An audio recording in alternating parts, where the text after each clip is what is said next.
On today's video, we talk about why I think you should own 2 BMWs.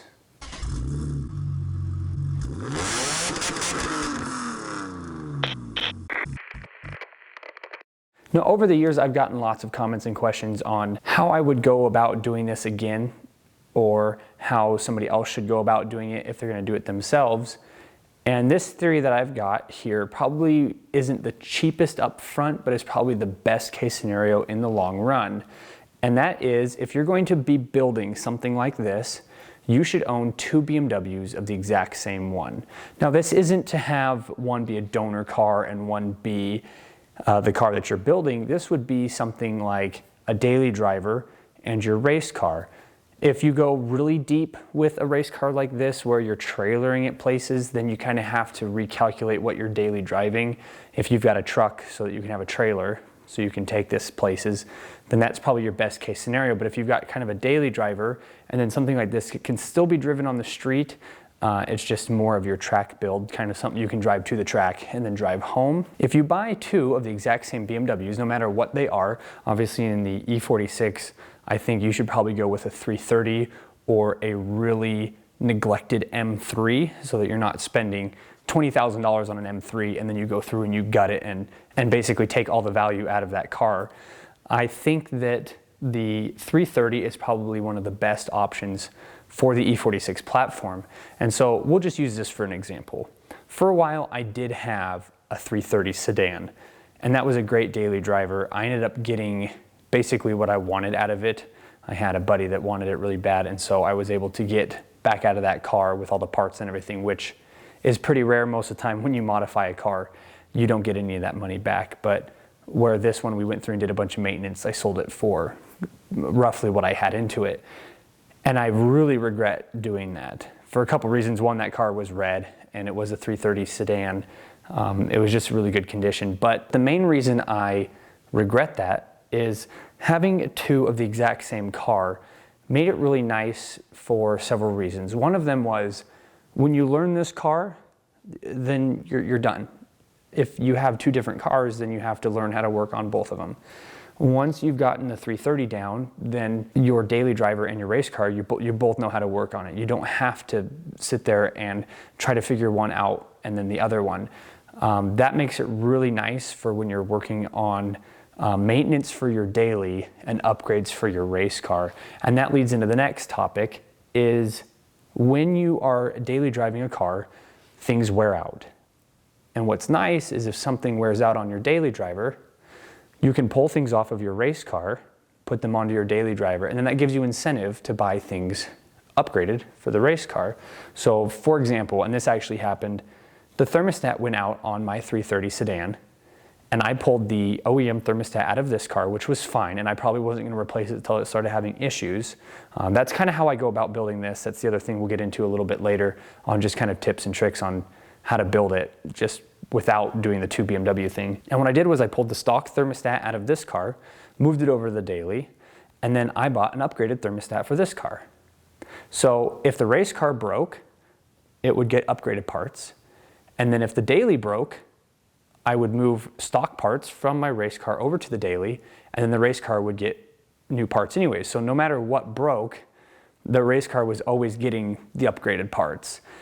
And that was really cool, because then things that I had bought that I didn't really like, so I ran ST suspension on this car for a while, and it wasn't a true coilover from the standpoint that you could change the ride height separate than the spring. And so in order to have the spring stiff, you would raise the car, because that would tighten the springs. And then if you lowered the car was soft. And for a daily driver, that really wasn't that bad. You kind of just set it where you want it. It was nicer than OEM suspension, but for a track car, that didn't work. And I put it on this car and I didn't like it. It was not what I wanted. But I was able to move it over to the 330 sedan and use it as a daily upgrade. So that's kind of nice too, because it gives you options. You can put something on your race car. If you don't really like it, you don't always have to look into sending something back. You can move it over into your daily, being able to swap parts. All of my inventory of parts match both cars. If something's going wrong, you can look at one engine and compare. If you took something apart and you're like, crap, how did that go back together? you can look at the other car, it's sitting right there in the garage, and you can compare back and forth. If something's not working, like your mass airflow sensor, for example, you can take it from one car to the other car, and then you can diagnose to see where that variable is coming from. Now, my next point here goes along with really building any race car, and most of these points can go along with any car. If you're gonna build a Honda Civic, the same thing applies. You can own two of them if they're the same engine, if they share the same engine, transmission, that kind of stuff. That helps a lot, because then you can swap parts back and forth. You have to learn just the one car. But this next point kind of goes without saying. If you have a really aggressive build like this, you're gonna want a daily driver. You can't drive something like this to work every day. It'd be miserable. It's loud, it takes a long time to warm up. The seats aren't very comfortable. It's hot when it's hot. It's cold when it's cold. The sun can damage your carbon fiber pieces. It just is, it's not something that I would want to drive to work and then leave outside all day long. Where if you had a daily driver, then you just keep that car nice, but then you don't feel as bad leaving that car outside versus something that's got a $2,000 APR wing on the back of it. And the last point I want to bring up is something that I get asked all the time. Where should I start with the modifications? What you should do with an E46, especially if you buy one like we've always talked about, buying one that needs a little bit of TLC, one that's ran down, your modifications should come from things that you replace initially. So any maintenance the car needs, go through and try to find upgraded pieces for each item that needs to be replaced.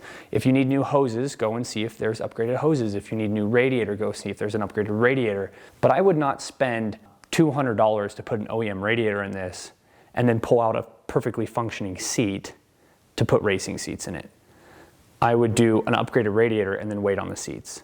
So when you get one of these, you want to go through, do all your maintenance and replace with upgraded parts the pieces that need to be done. And then as things fail, then I would go through and continue to do upgrades that way. And that's probably the best way to do this. And that goes back to something that I've talked about a long time, is buy once, cry once. Yeah, an upgraded radiator in this, I think the one that I've gotten here, I paid like $450 for it, and I think they're going for closer to like $600 now. But I bought it once, I cried once, that's it. I didn't buy an OEM one and then ruin that one and then have to buy another one again. So that saved me $200 not buying an OEM radiator. It's kind of the same thing with like brakes. If you put upgraded pads on it when you know you probably should have done a big brake kit or changed out the calipers, I know that it is nice to do step by step, but sometimes it's best to just kind of do it all at once and be done with it. I fought the same thing with seats. I put several sets of cheap seats in there, and I ended up wasting close to $700, probably closer to $800 putting cheap seats in it when I should have just spent the $900 each to put nice seats in this car. So that right there is a lot of what I've learned over the years. And yes, owning two of the exact same car sounds kind of silly, but honestly, if I found a 330 sedan that I liked the color of and it wasn't completely destroyed, because your daily driver, you don't want to start with a daily driver that's all ran down. You want to try to find one that's a little bit nicer. With the way the car market is right now, if I could find a 330 that was decently priced, I probably would get another one, because I really miss having the same engine sitting in the garage. There's lots of perks of having two of the exact same car.